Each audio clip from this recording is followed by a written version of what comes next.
1 Samuel 17, nós vamos ler dois textos de 1 Samuel 17. Primeiro do versículo 8 até o 11 e depois do 40 até o 47. Eu leio na versão A Mensagem e o texto será projetado aqui nas telas laterais. Diz assim a palavra de Deus. Golias, de sua posição, desafiava os israelitas. Por que incomodar todo o exército? Não sou eu um filisteu e vocês súditos de Israel? Escolham o seu melhor guerreiro e tragam a mim. Se ele tiver sorte e me matar, os filisteus serão seus escravos. Mas se eu tiver sorte e matá-lo, vocês serão nossos escravos e passarão a nos servir. Estou desafiando as tropas de Israel. Tragam-me um homem que possa duelar comigo. Quando Saul e as tropas ouviram o desafio do filisteu, ficaram aterrorizados e perderam a esperança. Agora nós vamos para o versículo de número 40. Davi pegou seu cajado de pastor, escolheu 5 pedras lisas de um riacho, guardou-as no seu alforje de pastor e com seu estilingue se aproximou de Golias. O filisteu, que andava de lá para cá, atrás de seu escudeiro, viu Davi se aproximando. Ele olhou para baixo e zombando disse: Vejam só, um jovem ruivo e arrumadinho. Golias ridicularizou Davi. Acaso sou um cachorro para você vir me enxotar com um pedaço de pau? E amaldiçoava Davi, invocando seus deuses. O filisteu esbravejou: Venha, vou atropelar você e deixar seu corpo para os corvos. Será um prato cheio para os animais do campo. Davi respondeu: Você vem contra mim com espada, lança e dardos. Mas eu venho em nome do Senhor dos exércitos de anjos, o Deus dos exércitos de Israel, de quem você zomba e a quem amaldiçoa. Hoje mesmo o Eterno entregará você nas minhas mãos. Estou prestes a matá-lo, cortar sua cabeça e entregar seu corpo e também o corpo de todos os seus companheiros filisteus aos corvos e animais selvagens. Toda a terra saberá que há um Deus extraordinário em Israel. Todos aqui ficarão sabendo que o Eterno salva, sem depender da espada ou da lança. A batalha pertence ao Eterno. Ele entregará vocês em nossas mãos. Senhor, mais uma vez nós fechamos os nossos olhos e abrimos o nosso coração, pedindo que o Teu Espírito nos ajude, nos conduzindo à Tua verdade nessa noite. Nesse texto tão distante da nossa vida, com uma lógica de guerra bélica, de destruição de um ao outro, nós pedimos que a nossa vida encontre pontos de conexão e que esses pontos sejam transformadores. Para que ao sair dessa reunião aqui na Bethesda, nós e as pessoas que estão nos acompanhando pela internet, tenhamos o sentimento de que Deus soprou vida no nosso coração. Que nós, ao sairmos daqui hoje à noite, tenhamos um pouco mais de vontade de viver e de viver ao Teu lado. Em nome de Jesus. Amém. Eu comecei a minha reflexão de hoje de manhã relatando uma corrida que fiz com o Ricardo no deserto do Saara. E hoje vou à noite fazer a mesma coisa, mas relatar sobre um outro ponto de vista. Então, se você estava aqui de manhã, não vá embora, porque é outra mensagem. Porque nós encaramos no deserto do Saara uma prova de 104 quilômetros que nós cumprimos em 3 dias de corrida. O segundo dia foi o dia mais difícil. Nós corremos por 30 quilômetros. E creio que foi o mais difícil por causa do terreno. Tinha muita areia, muita duna, areia fofa e não areia dura. E eu nem sei dizer, mas foi nos falado que aquele dia nós corremos com 52 graus. Eu cheguei no acampamento, na chegada tem um acampamento, absolutamente exausto. Foi o dia seguramente que eu tive a maior exaustão física de toda a minha vida.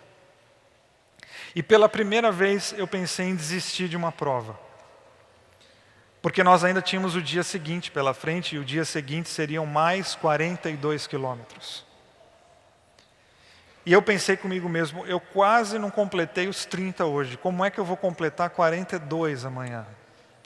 Sendo que amanhã eu já estou mais cansado do que eu estou hoje, porque tenho os 30 hoje nas minhas costas. E eu passei aquela tarde no acampamento, no deserto, negociando comigo mesmo. Sabe quando a gente fica tentando arranjar desculpas para nós mesmos? Foi o que eu fiz aquela tarde. E em algum momento eu percebi que eu tinha uma preocupação social. O que eu vou dizer lá em casa? Sabe o famoso o que é que eu vou dizer lá em casa? Pô, eu saí do Brasil, eu vim para Tunísia, no deserto do Saara, na África, para voltar para casa sem completar a prova. E eu comecei a negociar comigo mesmo o que é que eu ia dizer, inclusive aqui na Bethesda, porque todo mundo sabia que a gente tinha ido correr. Aí eu pensei, eu não devo satisfação para ninguém, que já ia me justificando que eu ia desistir. Quem já correu no Saara que me cobre. Essa é boa, não é não? Que ninguém aqui ia me cobrar, eu acho, né? Pelo menos eu tentei. E vocês que nunca nem tentaram. Eu já estava brigando com vocês. E vocês nem falaram nada para mim. E outros pensamentos que tomaram conta de mim. Até o momento em que eu percebi que desistir ia doer muito mais do que tentar. Porque às vezes na vida a gente precisa chegar a essa conclusão. Desistir dói mais. Abandonar a corrida dói mais do que enfrentar as dores do dia seguinte. Porque eu saquei uma hora que eu ia ficar com uma dívida, não é com os outros, eu ia ficar com uma dívida comigo mesmo. E eu cheguei a ter esse raciocínio, eu vou desistir, eu vou chegar no Brasil, e o ano que vem eu vou querer fazer tudo de novo para completar a prova, então deixa eu completar logo agora, que eu já corri os 2 primeiros dias e só falta um. Melhor tentar. E decidi tentar, e acordamos aquele dia, acordaram a gente mais cedo, a prova, a largada acho que era 8 da manhã, esse dia foi às 6, para a gente pegar o sol mais, sei lá, só 38 graus, e não 50.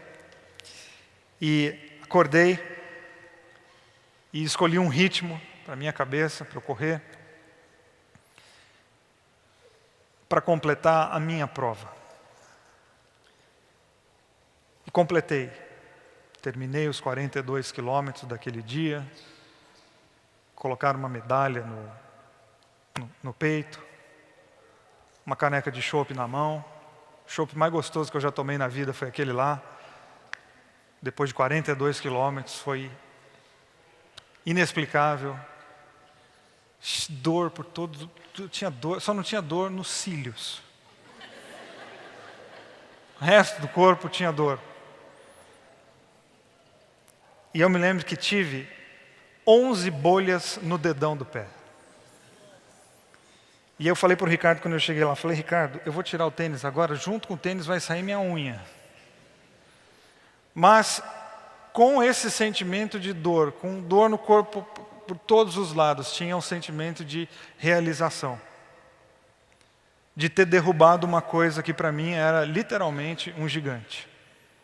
De pensar em 42 quilômetros na areia, no sol escaldante do Saara. E o Saara, e eu falei isso aqui hoje de manhã, ele foi uma prova física, mas para mim ele foi uma prova espiritual. Deu para mim contornos espirituais. Eu vou levar para a minha vida como uma lição espiritual. Porque ele me colocou diante de uma encruzilhada, que é de abandonar provas, ou pelo menos tentar concluir as provas que a vida coloca diante de nós, e que não necessariamente nós pedimos para correr. Porque vamos combinar, às vezes parece que jogar a toalha e desistir parece ser a melhor opção. Abrir mão parece ser a decisão mais sensata. Desistir parece ser naquele momento algo, poxa, é a melhor coisa, eu desistir disso aqui. Mas a gente precisa pensar bem antes de desistir, porque às vezes desistir pode trazer dores maiores do que aquelas que correr produz no nosso corpo.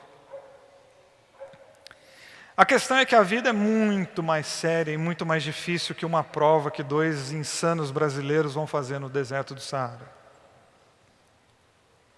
A vida é mais complexa. E ela nos coloca mais vezes diante de muitas encruzilhadas, de decisões.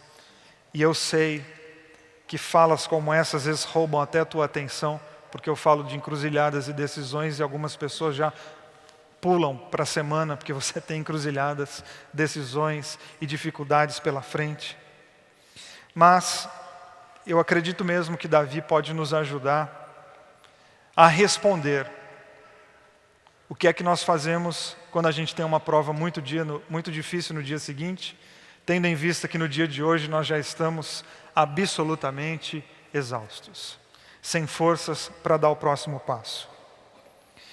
Esse frágil Davi, nós não estamos nesse momento diante do rei Davi, o maior de todos, sábio, estrategista. Nós estamos diante de um jovem, frágil, sem estrutura, mas que eu acredito pode nos ajudar a darmos um rumo diferente para a nossa vida. Acredito que Davi pode soprar algo de Deus hoje no nosso coração. Primeira coisa que eu quero guardar com você e pontuar essa noite é sugerir que você, nos dramas, nas encruzilhadas da vida, nas lutas do viver, é que você invista suas forças em mudanças e não em desculpas. Eu acredito que todo ser humano tem um tanque de combustível emocional para viver. Todos nós aqui temos um tanque de combustível emocional. Com esse tanque nós vivemos. Com esse tanque nós respondemos às perguntas que são feitas a nós, porque algumas perguntas demandam uma energia emocional difícil. Com esse tanque nós amamos, com esse tanque nós tomamos decisões, com esse tanque nós trabalhamos, com esse tanque nós casamos. E é um tanque de combustível, que tal qual o tanque do carro, ele vai acabando. Ele tem seu fim. E aí nós temos diversas atitudes, ações, para dar uma animada, encher um pouco esse tanque. Acredito, ou espero que a nossa comunidade seja uma das ações da nossa comunidade, que ela seja encher um pouco esse tanque. Só que existem diversas maneiras de nós gastarmos o tanque de gasolina de um carro. Você pode encher o tanque de gasolina do teu carro amanhã de manhã, encontrar alguma rotatória aqui e ficar dando volta. O dia inteiro. No final do dia, acabou o tanque. Você escolheu gastar a gasolina do teu carro dando volta em uma praça. Vendo a mesma coisa, se deparando com a mesma paisagem, encontrando as mesmas cenas, e uma hora a gasolina do teu carro acaba. Mas você pode encher o tanque de gasolina do teu carro e ir para a praia. Vai até o Guarujá aqui, coloca o pé na areia, sensação boa de tirar o sapato, coloca o pé na areia. Come um espetinho de camarão, tira uma foto do mar, assiste o pôr do sol e volta para São Paulo. No final do dia, o teu tanque de gasolina acabou. Ou seja, o tanque de gasolina acaba? Acaba. A questão é como é que você quer gastar a sua. A questão é como é que você vai investir a gasolina emocional que você tem dentro de você. De uma maneira, no final do dia, o que é que você tem? Mesmice, monotonia, mais do mesmo, atualização do nada. No outro você tem o trabalho de sair daqui até outra cidade, mas você volta com uma experiência, com novas fotografias no celular, com um gosto diferente na boca e a sensação de que você viveu um dia diferente daquele que você viveria normalmente. Talvez o exemplo que eu esteja dando seja um pouco pobre, mas eu espero que ele te ajude a você pensar o seguinte: você está gastando as suas energias espirituais, emocionais, psíquicas, com mesmice, insistindo na mesma coisa, ou você tem tido coragem de experimentar outros caminhos, diferente do caminho da maioria? Porque o povo de Israel, ele está preso numa rotatória. O carro deles não sai do lugar. Eles ficam o dia inteiro vendo a mesma coisa, as mesmas frases, cansativas, enjoadas, viciados em falar da vida e sem fazer nada para que ela seja diferente. Ninguém tem coragem de entrar no carro e virar a direção para outro lado e falar: por favor, vamos para outro lado. São pessoas que viraram telespectadores de um filme que eles deveriam ser protagonistas. E a gente precisa tomar muito cuidado com isso, de não nos tornarmos telespectadores de filmes que nós deveríamos ser os protagonistas.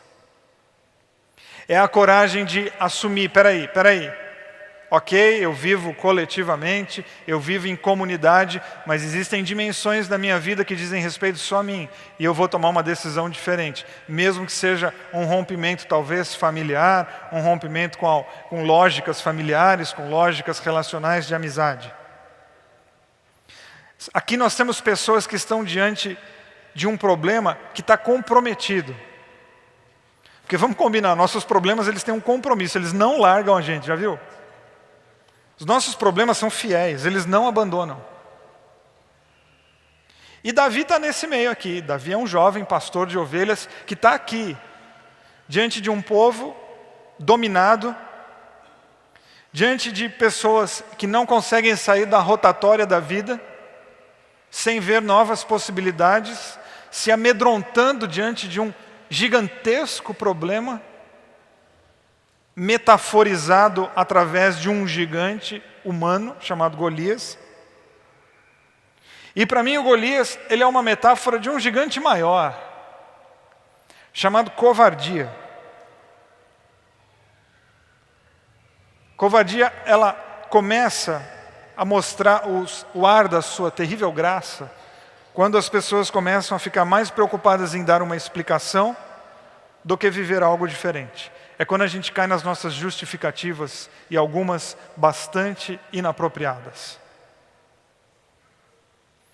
E Davi, então, ele chega uma hora e ele bate a mão na mesa, de dizer, opa, existem outros caminhos diferentes desse aqui, porque esse aqui é um caminho abafado, nós estamos abafados, a gente precisa de um sopro novo de vida.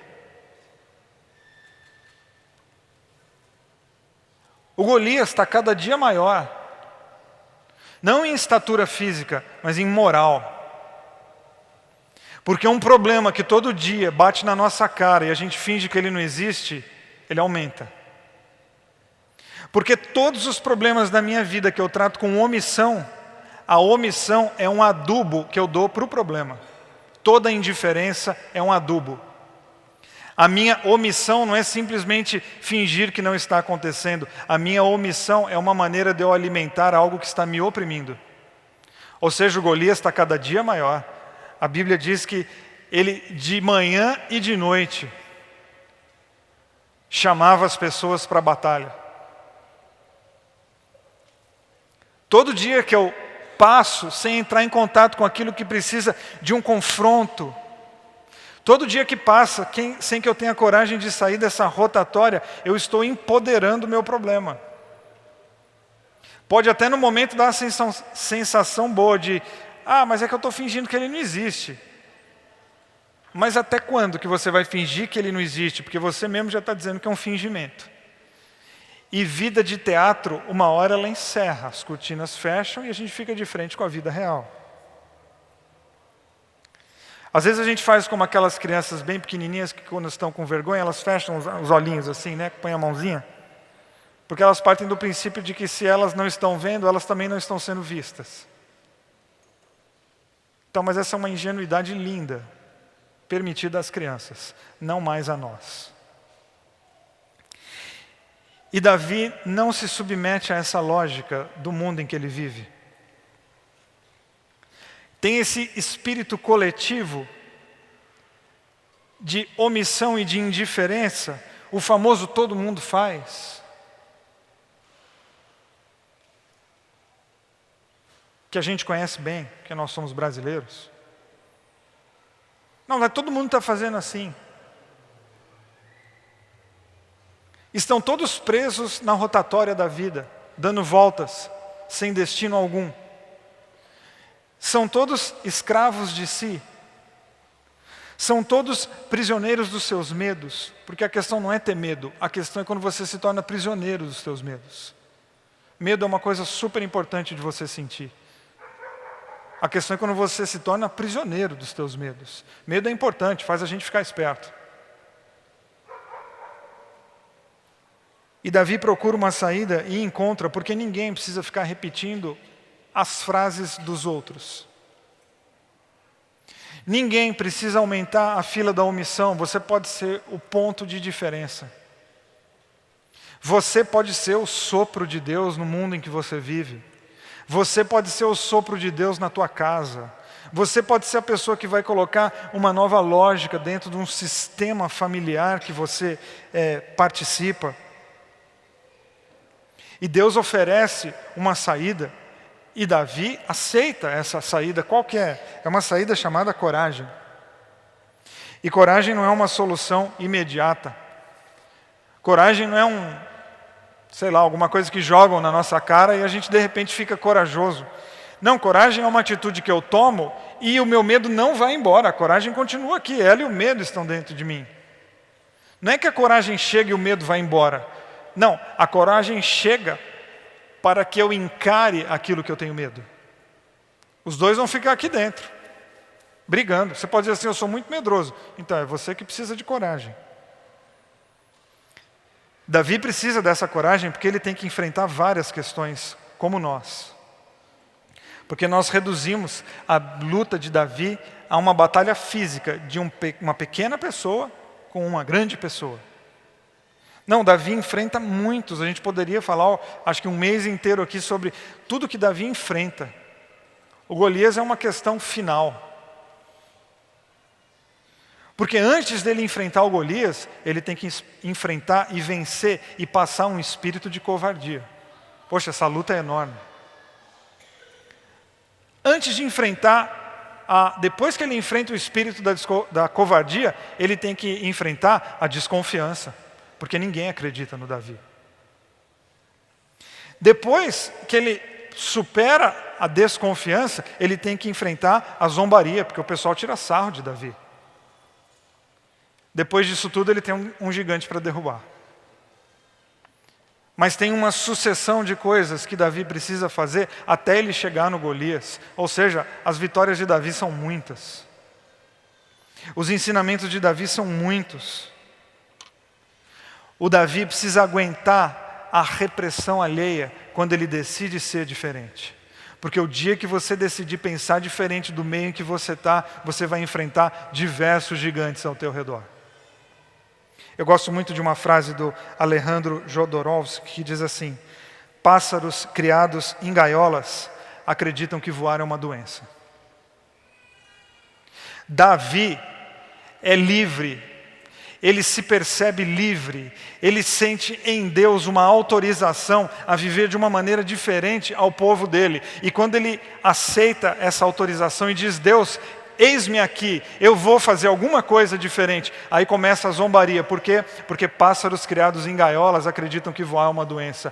O povo de Israel são pássaros engaiolados, entristecidos, sem vida, porque todo pássaro engaiolado é um pássaro triste, e quando eles veem um garotinho sem estrutura, sem condição alguma, batendo asa para voar, aí começa a zombaria. Não, mas você não tem condição. Olha você, rapaz, tem um ruivinho arrumadinho. Aí Davi então tem que enfrentar outros gigantes. Está vendo como a vida é complexa, muito mais difícil que correr no Saara? Davi faz o que todo mundo devia estar fazendo. E porque ele faz isso, ele começa a viver constrangimentos. Fruto de uma coisa super comum do nosso mundo. Sabe o que é? Inveja. Sabe o que é inveja? A inveja é quando uma pessoa não suporta o que você está fazendo e ela te ataca. Não é uma regra, mas na maioria dos casos é isso. Ela te ataca por uma razão. Ela queria viver o que você está vivendo. Quem corre aqui sabe, tem um exemplo bom disso, né? Quem corre aqui em São Paulo, corredor de rua, está correndo, alguém passa assim, vagabundo, vai trabalhar. Não, esse cara que gritou, na verdade, ele morre de inveja, porque ele queria ter a disciplina que você tem de correr. Mas na ausência da disciplina, o que é que ele faz? Ele ataca, porque a inveja revela sempre uma falta. O invejoso não aceita a sua condição medíocre e ele parte para o ataque. Um ataque que pretende preencher o vazio que existe dentro dele mesmo. Eu aprendi isso com Leandro Carnal. A inveja é a tristeza pela felicidade do outro. que as pessoas sentem em Davi? Eles acham mesmo que Davi é fraco? Eles acham... Não, eles morrem de inveja da coragem que Davi teve de se levantar contra sistemas que matam e ser um facho de luz e de esperança no mundo em que ele vive. As pessoas estão com inveja de Davi, sabe por quê? Porque Davi está feliz. Davi está feliz. E não é a felicidade plástica de quem vive rindo. Davi está feliz sob a perspectiva bíblica. Felicidade na Bíblia não é viver rindo. Felicidade na Bíblia é você ter uma razão para acordar. Felicidade na Bíblia é quando você tem uma razão para viver. O Golias é um grande problema para muitas pessoas. Para Davi, sabe o que é? A razão da minha vida. Eu tenho por que viver, eu tenho por que lutar, eu tenho por que levantar de manhã, eu não estou perdido sem rumo, eu tenho algo para fazer. Ou seja, essa alegria, esse sentido de vida que Davi encontrou em uma luta, fez com que as pessoas ficassem muito chateadas com isso. É mais ou menos como falar assim, ô Davi, para com essa postura, porque você, ao decidir lutar, está expondo a nossa covardia. Davi, você precisa parar com isso. Davi, essa tua grandeza de alma está deixando com que nós, os medíocres, fiquemos assim expostos. Para, que está chato. E o que o Davi faz? O Davi toca a vida num caminho de felicidade, que ele encontrou uma razão para viver.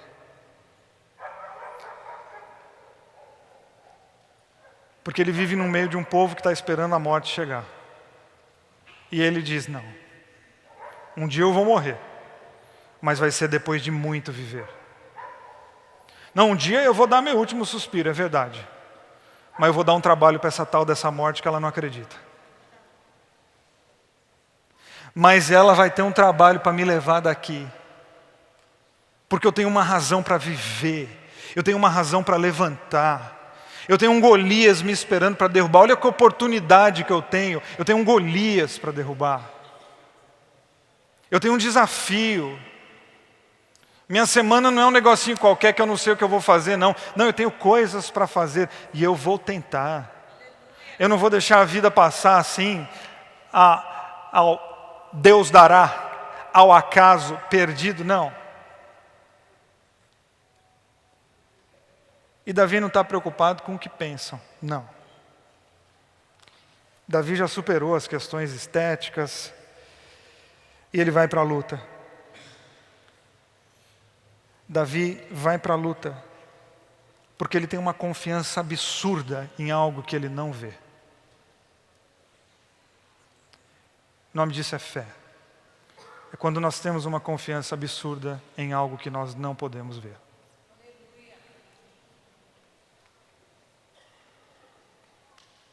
Sabe o que é legal? É que Davi sentiu o sopro de Deus através da zombaria dos medíocres. Porque quando a gente tem intimidade com Deus, a gente sente Deus falar de maneiras inusitadas em lugares inesperados. Eu acho que a lógica do Davi é mais ou menos assim. Davi, tem um cara ali que é medíocre e ele está falando mal de você. Ah, então bom sinal, vou continuar do jeito que eu estou. Porque quando uma pessoa covarde fala mal de mim, eu tenho que dizer assim, ótimo então, esse é o caminho, vou continuar aqui. Porque se o covarde está falando mal, é porque eu estou no caminho oposto da covardia. Se o medíocre está me atacando, é porque eu estou num caminho de virtude. Então vamos continuar. Davi inverte a lógica. Ao invés de ficar se entregando, ao invés de se deitar diante daquilo que falavam para ele, ele falou assim, não, tem um cara omisso com a vida, criticando a minha postura, que ótimo sinal, então é para eu continuar lutando mesmo, porque vindo de um pilantra desse, eu estou no caminho certo. Porque vindo de um covarde como esse aqui, nossa, eu só posso entender que é Deus dizendo, esse é o caminho, andai por ele.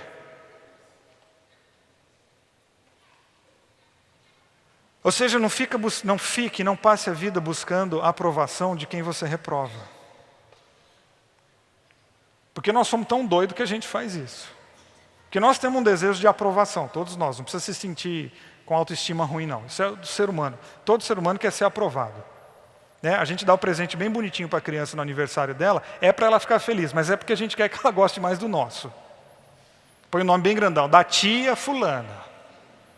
Porque eu dou o presente porque eu também quero ser aprovado com esse presente. A gente passa a vida sendo aprovado, aí vem o sistema, o MEC no Brasil, e potencializa isso, porque a gente tem que fazer uma prova para ser aprovado. E a gente passa a vida tendo que ser aprovado. E às vezes a gente quer ser aprovado, inclusive por gente que a gente não aprova. Ó que doideira. Não, de quem eu não aprovo, eu não quero aprovação, eu quero que você me reprove mesmo. Porque o pessoal que está falando mal do Davi é o pessoal que está de braços cruzados esperando a morte chegar. Pô, deles eu não quero esperar nada de bom. E Davi poderia desistir? Poderia, mas acho que ele pensou, desistir vai doer mais. Não desistir vai ser mais dolorido. Porque desistir colocaria Davi na vala comum. Porque talvez desistir de lutar com Golias significaria que Davi também ia desistir de viver. E ele então vai lutar do seu jeito, da sua maneira. Havia toda uma maneira de lutar, havia a roupa certa para lutar. Inclusive, nós não lemos aqui, mas Saul dá a roupa, o rei Saul dá a roupa dele para o Davi lutar. O Davi veste a roupa de Saul. Deve ter ficado bonito pra caramba, porque era a roupa do rei. Só que não era a roupa de Davi. E na vida eu tenho que aprender a lutar com a minha roupa, do jeito que eu sou, com a pessoa que eu sou. O Davi não consegue sair do lugar com a roupa de Saul. Deve ter falado, rei, olha, ficou muito bom, mas para mim não vai dar. Está pesado demais, porque eu luto com leveza, eu não luto com lança. Porque eu não luto baseado naquilo que eu vejo, eu luto baseado em alguma coisa que mexe com as minhas entranhas. E isso para mim basta. E Davi então olha para Golias e diz algo que eu queria que você guardasse, como um dos sentidos que você pode dar para a tua vida. Toda a terra saberá que há um Deus extraordinário. E todos aqui ficarão sabendo que o Eterno salva, sem depender da lança ou da espada. A gente pode pegar essa frase final de Davi, tirar esse contexto bélico, militar, e trazer para a nossa vida com contornos existenciais. Dizer, Deus, eu quero viver de maneira tal, que as pessoas ao passarem pela minha vida sintam um sopro de Deus e que elas saibam que há um Deus soprando vida e esperança por aí. Perguntaram...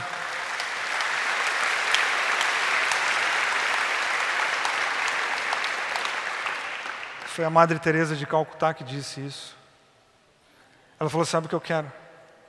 Eu quero que as pessoas que passarem pela minha existência, que as pessoas que passarem por dentro do meu horizonte de influência, ao passarem, elas saiam com mais alegria, com mais esperança e com mais vontade de viver. É verdade, nós vira e mexe precisamos de um sopro de Deus para nos animar. Mas nós precisamos lembrar que quando eu tento lutar, quando eu tento fazer alguma coisa diferente da minha vida, não é que eu tenho o sopro de Deus, eu sou o sopro de Deus. Não é só que eu tenho esperança, é que eu sou esperança. E por que é que eu tenho que ser esperança? Sabe por quê? É uma inversão que eu aprendi esses dias e eu vou espalhar ela. É porque o mundo não é algo que eu herdei dos meus pais. O mundo é algo que eu peguei emprestado dos meus filhos. Porque quando eu digo que o mundo é algo que eu herdei dos meus pais, eu estou jogando alguma coisa de culpa no colo dos meus pais. E também nossos pais deram essa vida aqui, olha como ela está. Não, o mundo não é algo, a vida não é algo que eu herdei dos meus pais. Essa vida aqui é algo que eu estou pegando emprestado dos meus filhos. Porque uma hora eu vou morrer. E eles vão continuar vivendo. E que a minha vida seja um sopro de Deus na vida da próxima geração. Para a próxima geração poder dizer, olha, passou uma mulher por aqui. E a vida dela foi tão linda, que através dela eu sei que existe um Deus que não precisa de nada para salvar. Isso pode ser a nossa verdade de vida. Isso pode ser a nossa realidade. Só que nós temos provas, nós temos desafios, nós temos 42 quilômetros, nós temos um gigante de 3 metros de altura. Use a metáfora que você quiser.